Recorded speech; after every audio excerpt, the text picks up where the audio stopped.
Nothing here in the forest suggests that today is the day.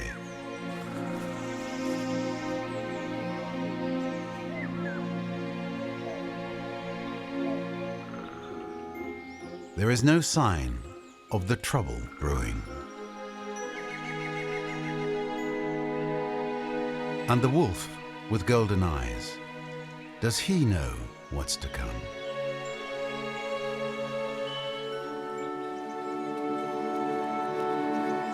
The pack scours the undergrowth, where it's been camped out for a few days.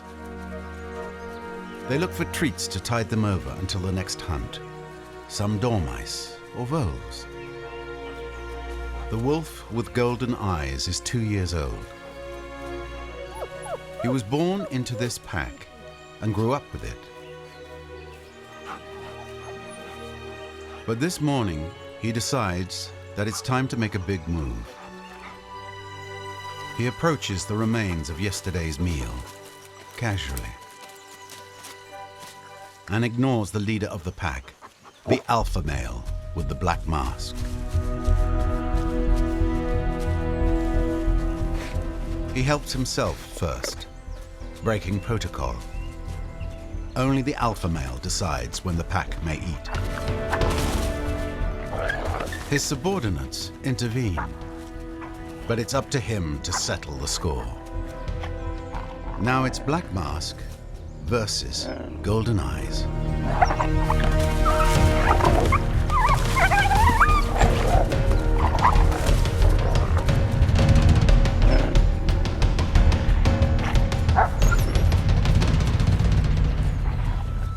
The young wolf lowers his tail. He gambled and lost. By challenging the alpha this way, he was making it known that he was a worthy replacement. But from now on, it's exile for him. Returning would be a death sentence. Here in the forest, a chapter is closing, but another is already taking shape.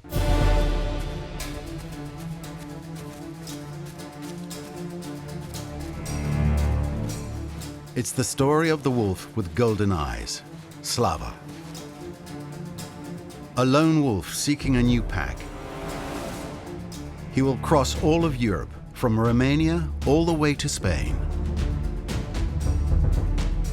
But what will this amazing journey cost him? If he is left alone, he will die. Will he be accepted by another pack? And how will he forge a path between the two deeply clashing worlds? Civilization on one side, and wildlife on the other. Who will his enemies be?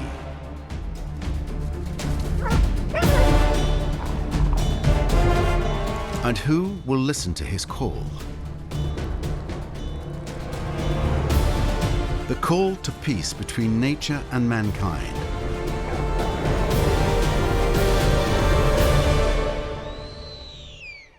The call brought to us by Slava, the wolf with golden eyes. Now he's determined to make it on his own. Slava is what scientists call a disperser. Dispersion is that powerful urge driving certain young to abandon their groups.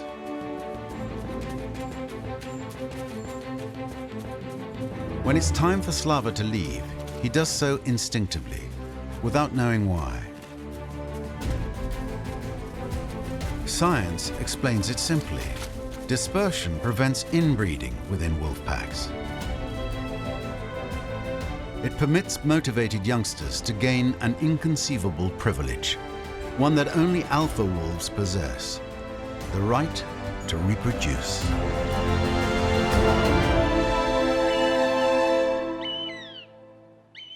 Slava was born in a Romanian forest near Brașov. For young wolves, leaving the pack is a dangerous gamble. Most dispersers die in exile. A fact Slava is unaware of. His only concern of the day are the odors here, because wolves use their finely honed sense of smell to track their prey.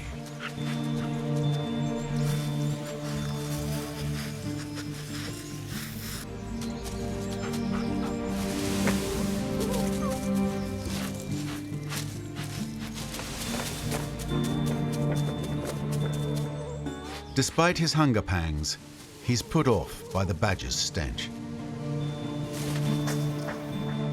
It's a definite no to this meal.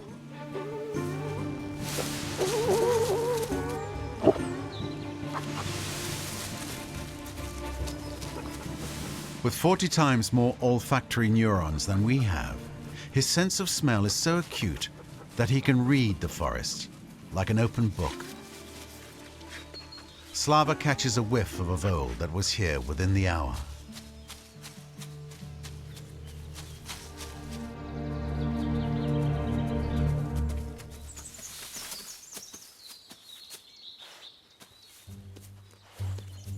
Strange path. Unusual odor.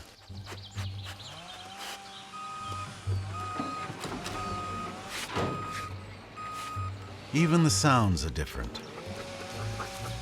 What to make of this peculiar forest?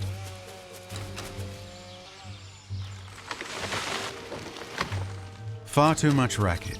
Slava has never heard such a noisy animal.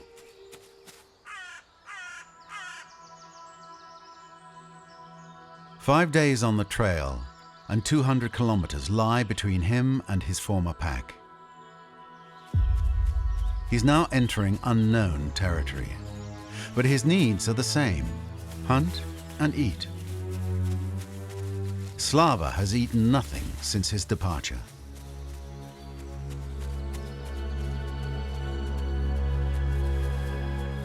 Upwind is a doe that would typically take a group to bring down.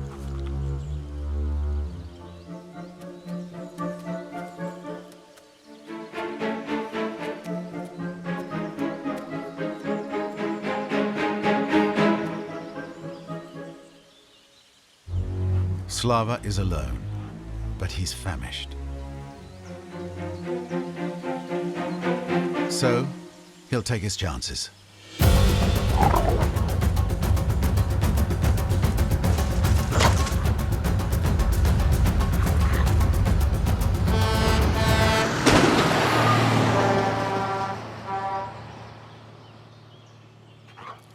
Who is this predator so powerful that it can fell its prey with a single blow, but won't take it with him?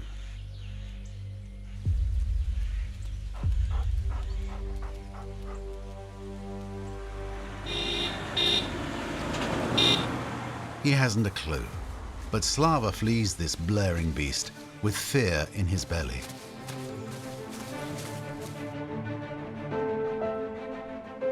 It's a belly far too empty for a carnivore in need of calories.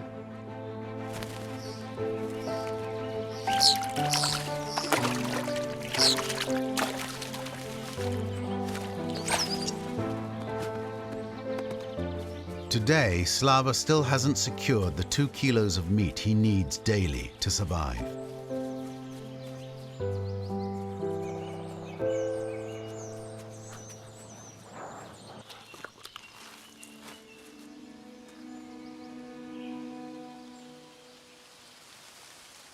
The young wolf is exhausted.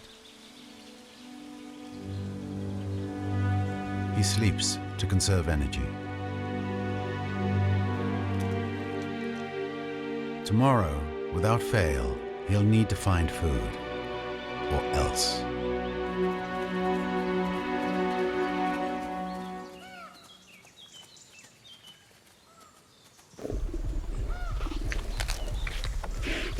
When prey is scarce, why not freeload?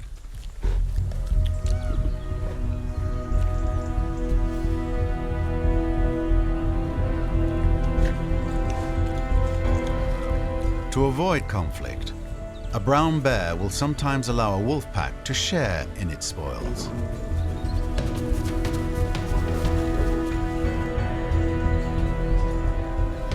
Slava knows that he's outmatched, but he has to take a risk.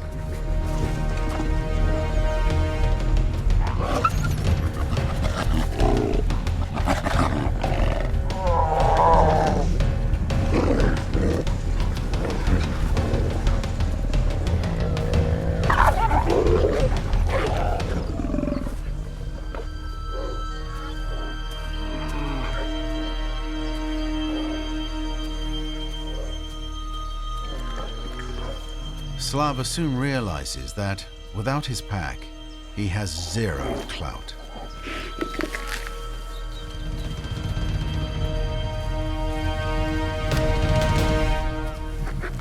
At some point in their journeys, dispersers like Slava know instinctively that survival depends entirely on rejoining a pack.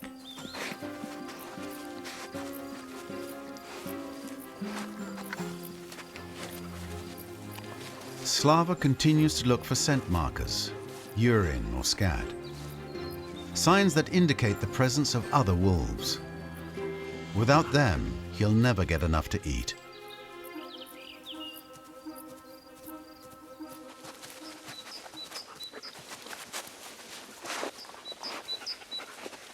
When you're ravenous, any meal will do.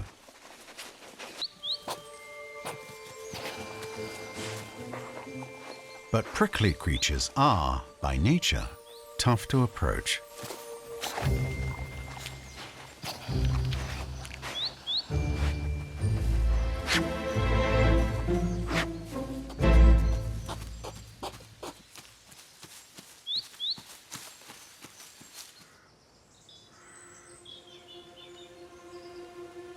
Summer ends and autumn leaves fall.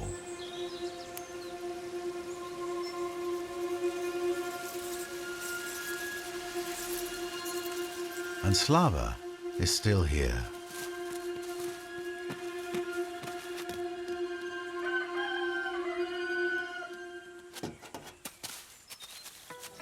How has he survived 6 months on the highways of Romania?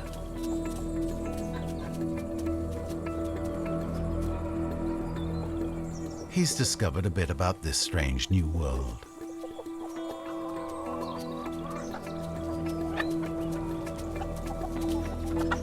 A bizarre place where birds don't fly.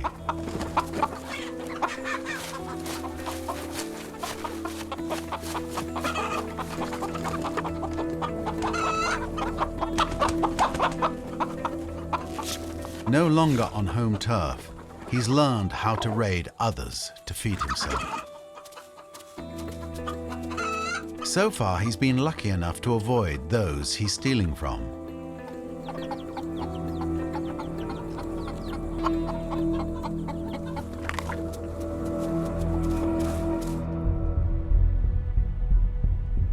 This morning, Slava is leaving the Romanian forest.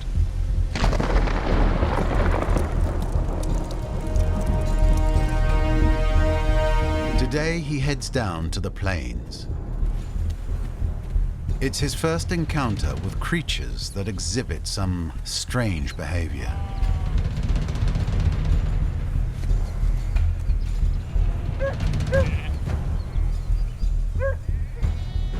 Slava is puzzled.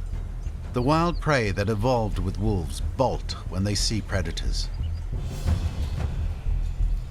But these are apparently docile animals, domesticated by another creature unknown to Slava. One that walks upright.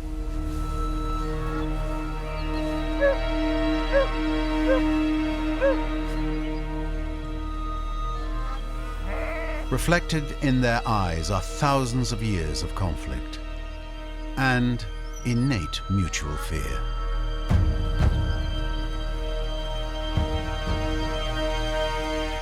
Slava is out of there.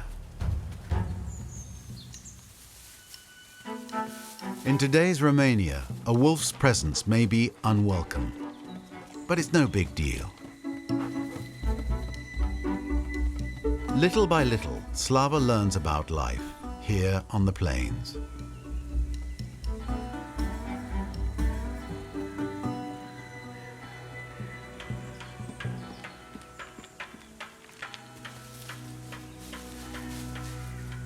there are sounds he's never heard. And let's not forget about those two-legged creatures. Like all wolves, Slava is an opportunist. To survive, he'll overcome even his deepest fears. Though maybe not during the day. Nighttime is wiser.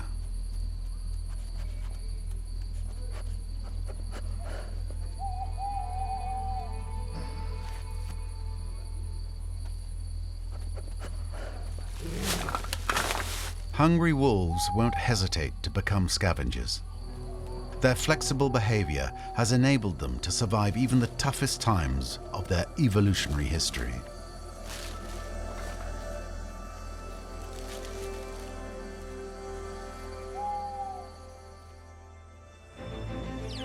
As a true opportunist, Slava therefore managed to survive. And here he comes, to the Danube.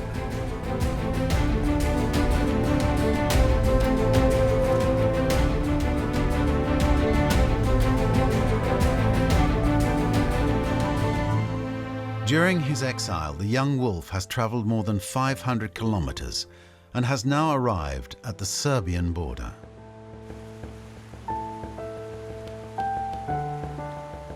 He finds a bridge and crosses the big river.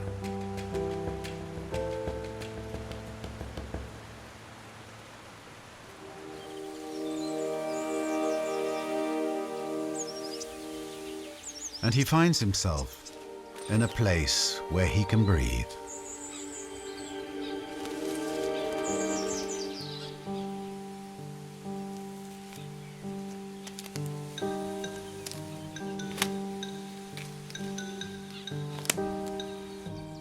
Slava has happened upon a Serbian nature reserve.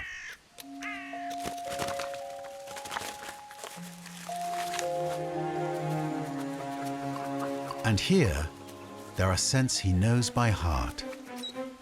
In the underbrush, at last, a wolf pack. After everything he's been through, Slava has become humbler, ready to submit to authority. He spots the alpha male.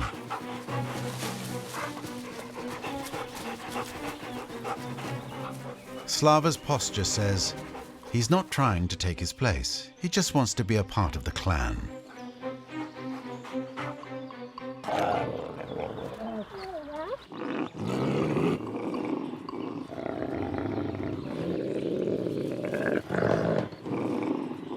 Request denied.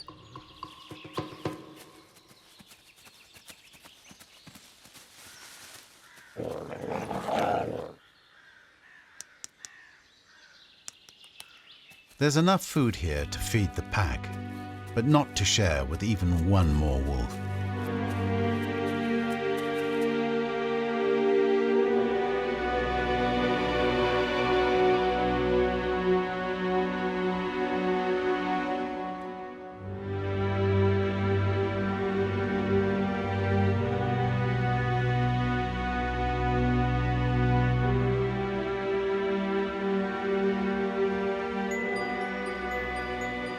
Alone on the road for 7 months now, Slava has become a master vole hunter.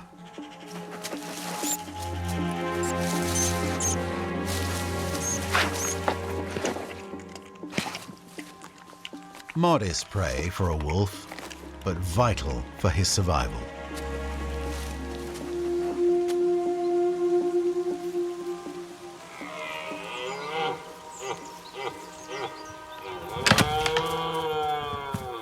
The roaring of the stags will soon come to a close, heralding winter's arrival.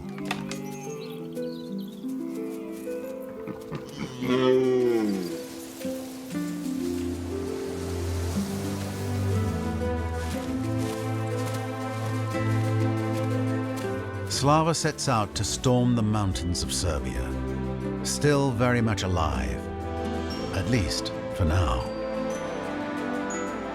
Because braving the winter alone is a nearly impossible feat.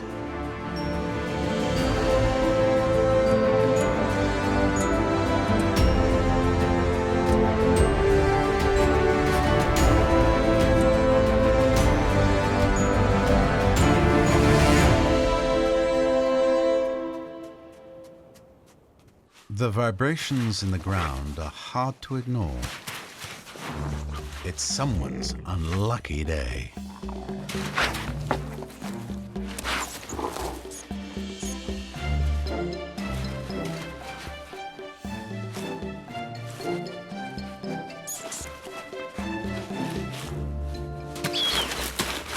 But this morning, a chance encounter will change everything.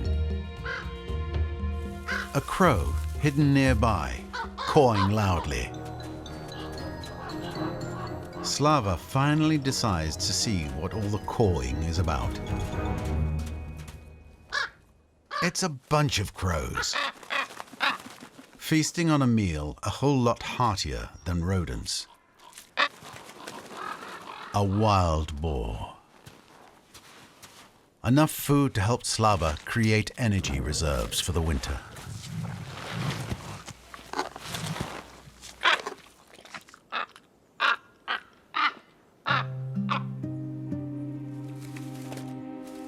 A number of studies have shown that wolves and crows can, indeed, work together. And this crow is clearly inviting Slava to become his partner. With his bird's-eye view, he can guide Slava to prey he can't kill himself, but on which he can dine once the wolf has done his job. Slava is no longer alone.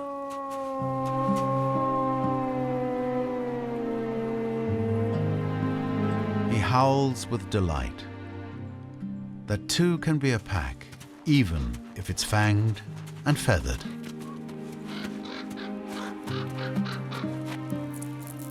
He invites the crow to share his territory, which he marks with urine and with his personal signature. The pheromones he disperses through the scent glands between the toes of his feet.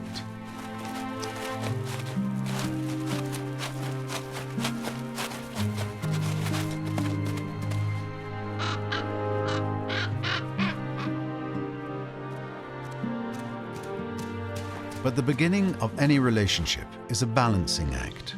They have to get to know each other. The crow tests Slava, leading him to his favorite prey, a stag.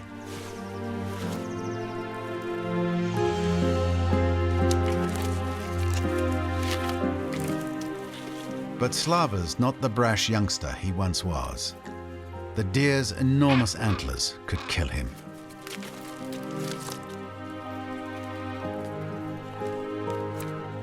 Find something smaller, please. Really?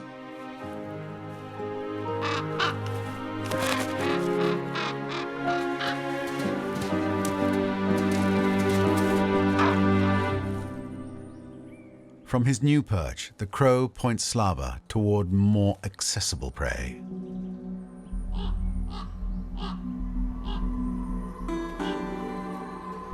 What a mouth-watering sight. Slava knows that this time, he's got this.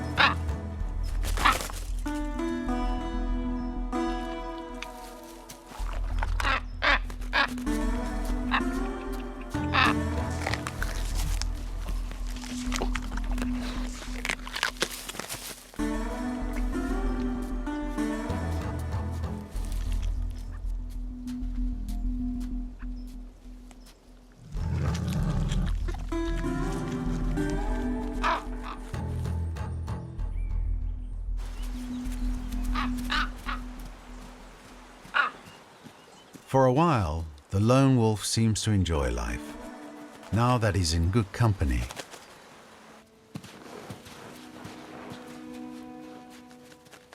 But after a few weeks, he realizes that what he's really missing is the company of wolves.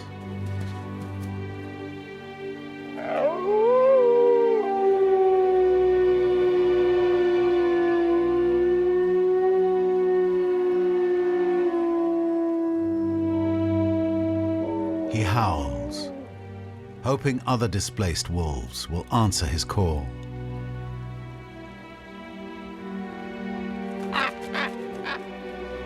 Plaintive cries that pierce the winter silence.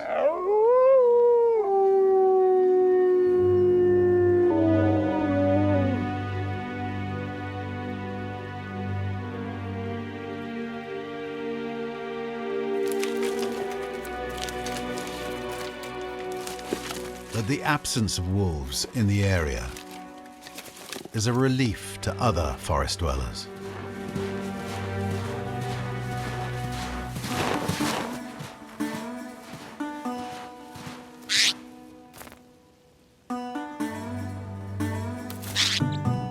The first thaw arrives.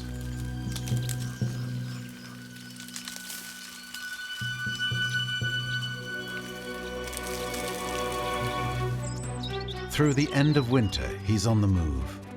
Through 9, 10, and finally 11 months of exile. Finally, spring is here. Everyone's hungry. Hungry for life and for all the promises of spring. 1 year into his journey, Slava is leaner, but still ready to take on the world.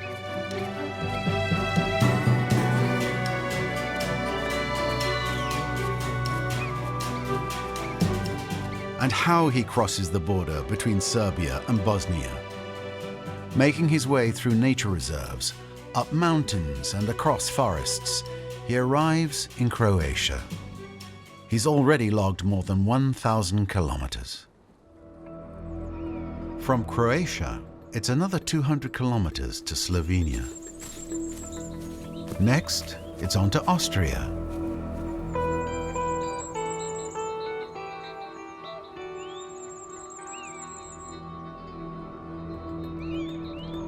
And finally, Italy.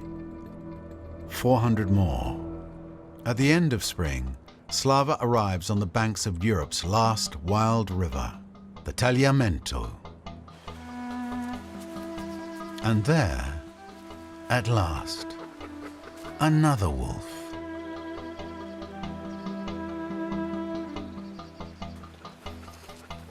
Well, not just any wolf. It's a female, all alone, without a pack, just like him.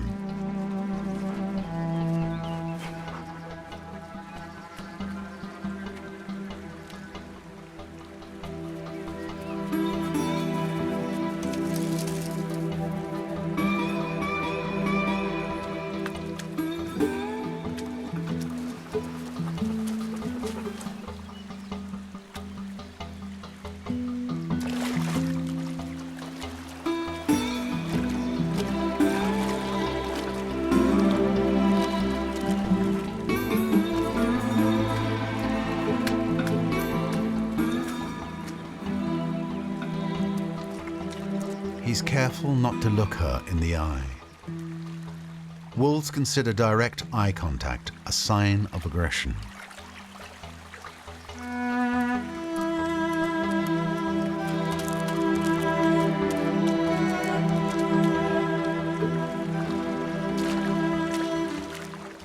On the other hand, there's no harm in showing off their fishing skills and bonding over a tasty meal.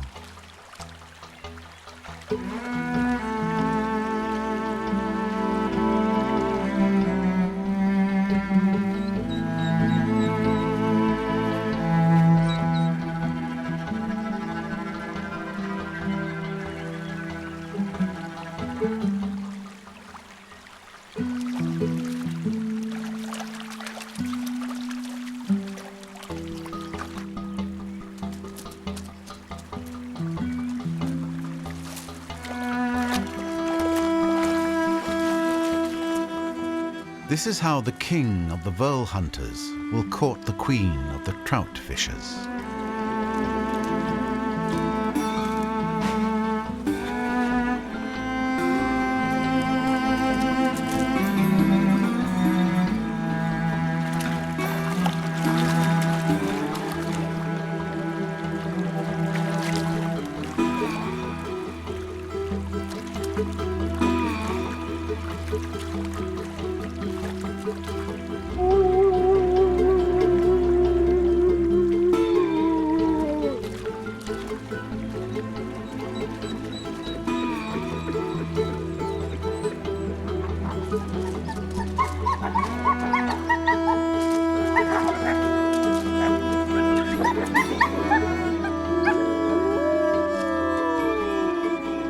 This is what Slava has been longing for. The joyful howls are all about togetherness.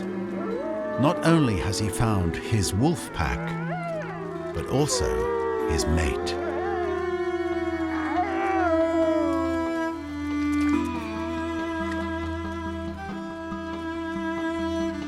Like all wolves, Slava will mate for life.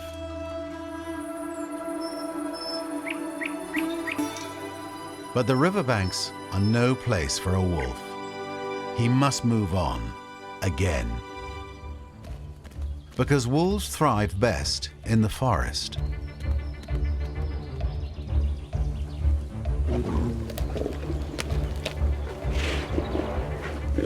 And now Slava has backup. Convincing others to cede the fruits of their labors is much easier as a team.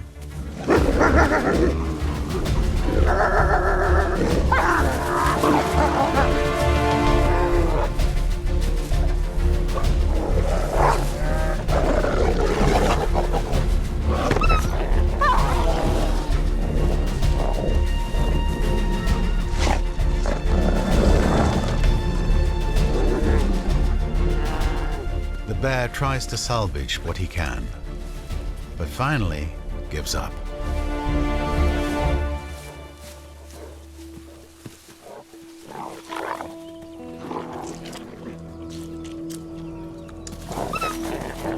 Slava is still in battle mode.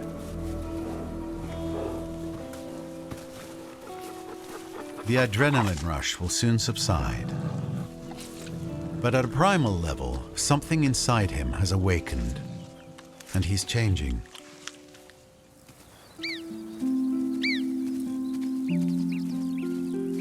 It's pure instinct that impels him to take the lead, guiding his mate toward the Alps. Together, they cross Italy. They carry within a drive that all wolves share, to conquer new territories. They follow a path Italian wolves used more than 20 years ago to travel to France, where their species would disappear. Now, Slava and his mate have also crossed the border.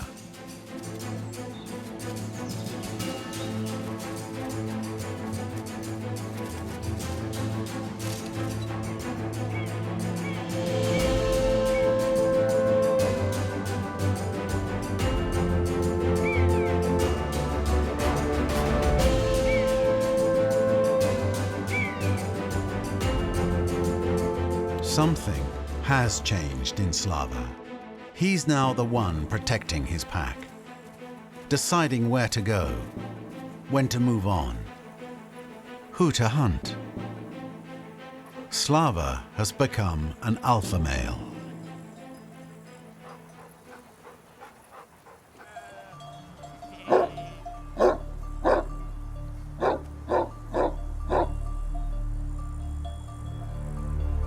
As several studies show, all wolves, including Slava and his mate, prefer wild over domesticated prey. The kind of prey they can chase just like their ancestors did.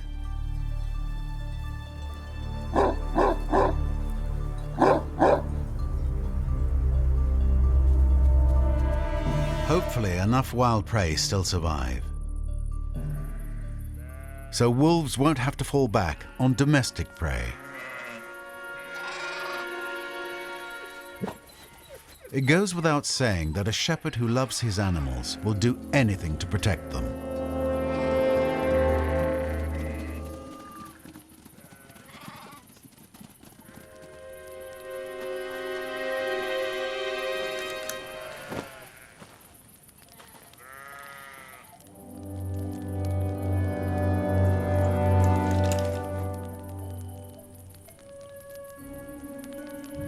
But that night, he looked into the wolf's golden eyes. A look that made him believe that if there's a will, there'll be a way for creatures to live in harmony one day.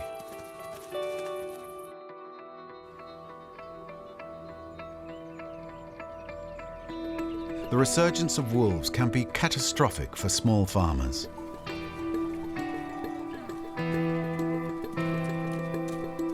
For Slava and his mate, so is going without food.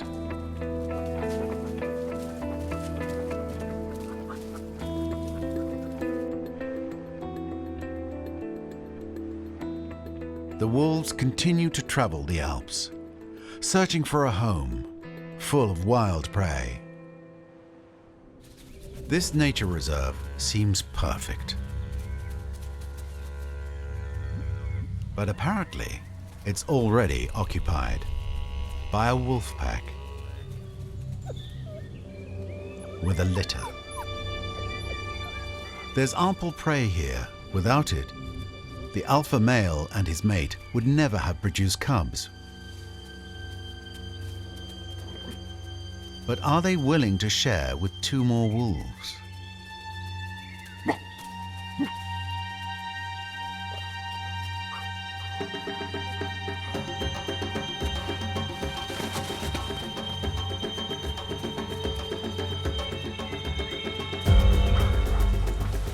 Slava is an untested leader. The other seems more battle-hardened. Slava is losing ground. Even though he knows the drill, expose your fangs, the better to ward off intruders.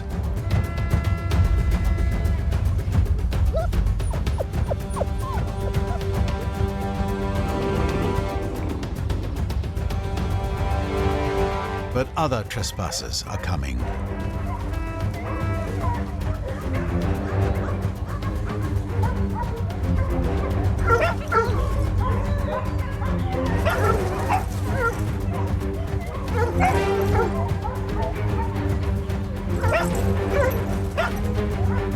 The pack scatters.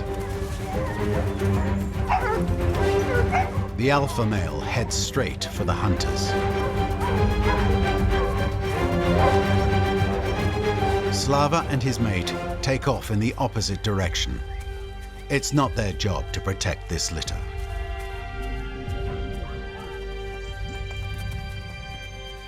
A very young wolf with his tail tucked low has followed them. Slava doesn't know him, but he understands what he wants. To join a pack, just like he wanted to more than a year ago.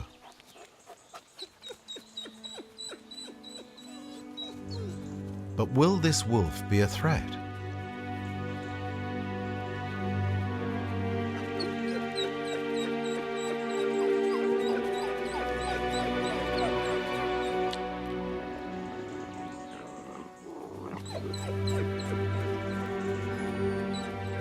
The youngster crouches low to show his submission.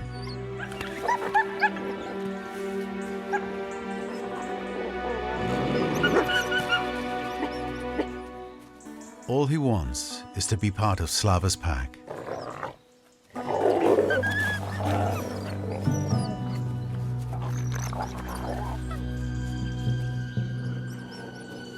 And Slava accepts him.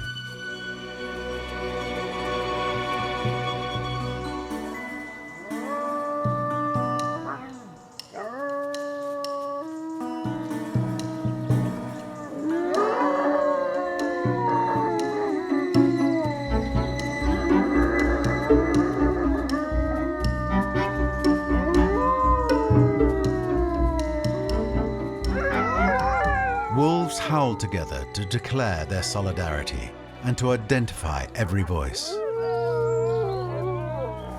They howl to let other packs know that they're strong, now that they are three.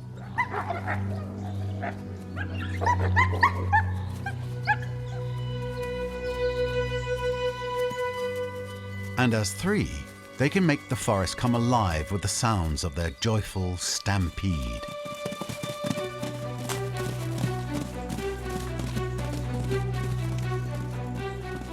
It's the kind of music that celebrates an untamed world.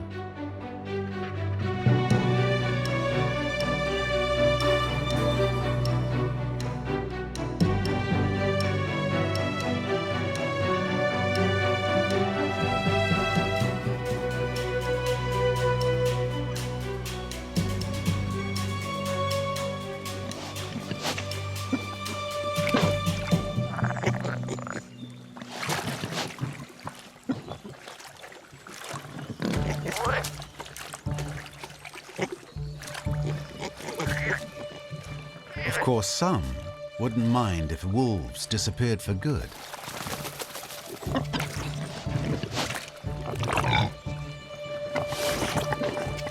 Aside from hunters, there's nothing much here to interfere with the cushy lifestyle of wild boars.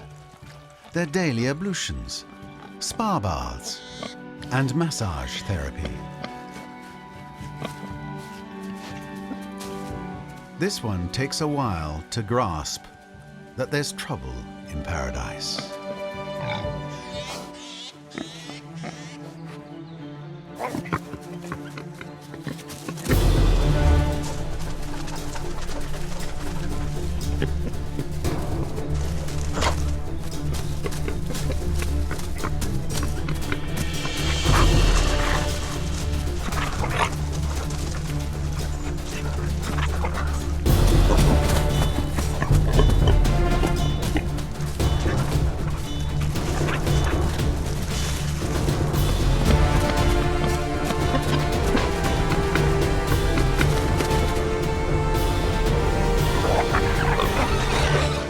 The deadly bite is so violent that prey sometimes die of cardiac arrest.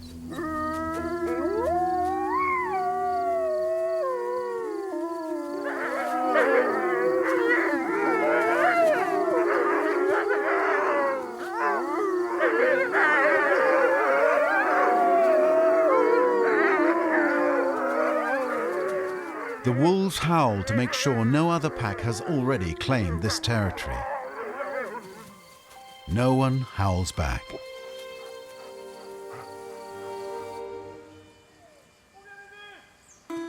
But they must move on again. Here in France, when breeders report losses due to wolves, the law permits them to kill 40 of them. But where to go now?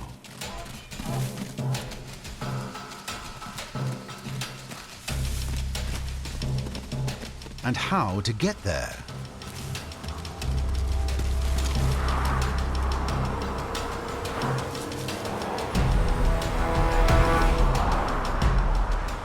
Beyond the meadows, where men guard flocks of sheep, there are other fences for a different kind of herd.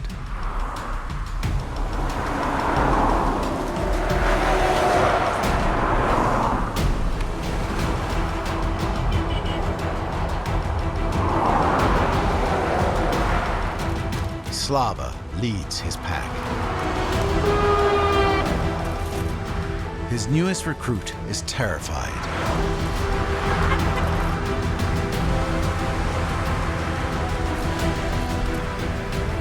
But Slava's not leaving anyone behind.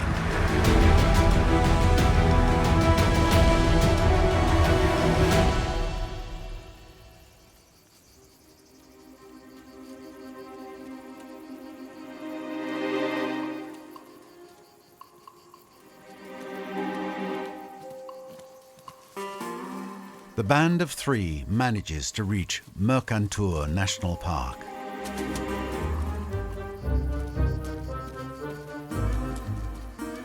Throughout his journey, Slava has navigated two vastly opposing worlds. Nature reserves, on one hand, and on the other, a land choked by industrial development.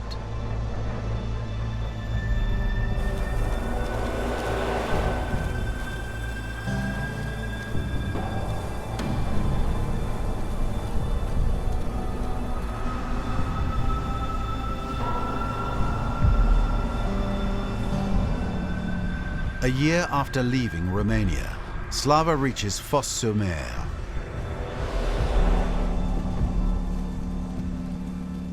From there, he'll arrive at the Camargue.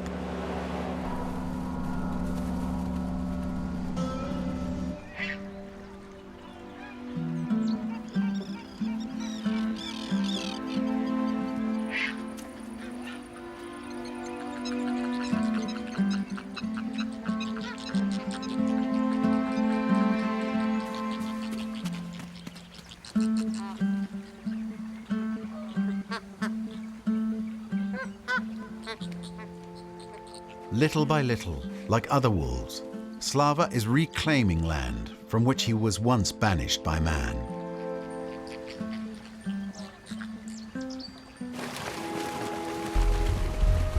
"15,000 wolves now live in Europe. Their very existence a symbol of wildlife's resilience. Slava himself is living proof."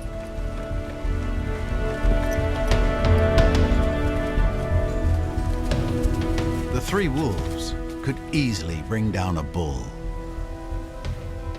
But not if anyone here can help it. Slava could be stopped by dogs, or electric fences, or holding pens, or by these wranglers. Hey!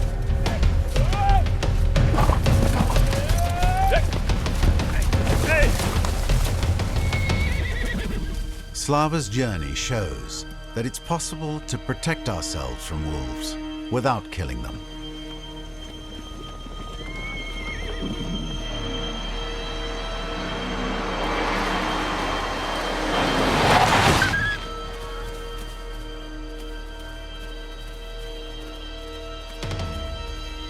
But accidents happen. It's the end of the road for the young male wolf. 80% of wolves in dispersion die as a result of human activity. Slava finally finds a way out. He reaches the Pyrenees. He follows the mountain ridge until he reaches Spain.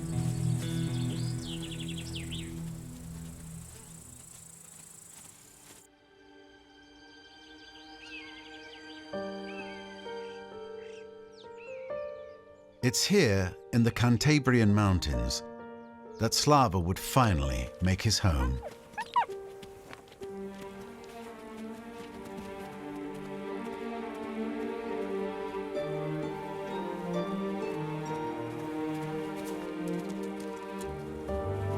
Slava probably settled in Spain because game was abundant, and humans and wildlife there found ways to coexist.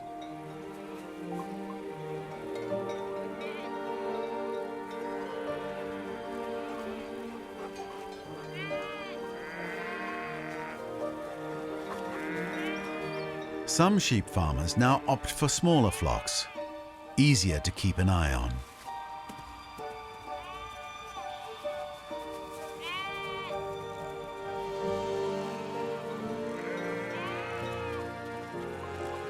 Here and elsewhere in the world, there are human beings who see the wisdom of sharing our common space.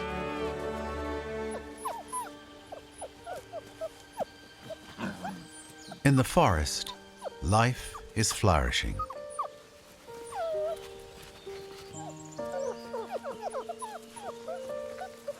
Slava and his mate have had their first litter.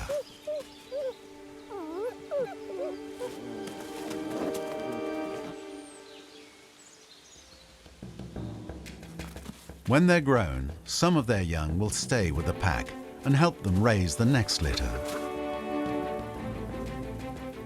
Others will be fearless enough to seek the right to reproduce. And one day, like Slava, they'll risk it all and break away.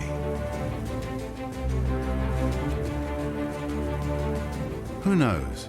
Maybe one day his descendants will follow the opposite path. Their instinct could push them to leave Spain and explore Italy, or maybe even Romania.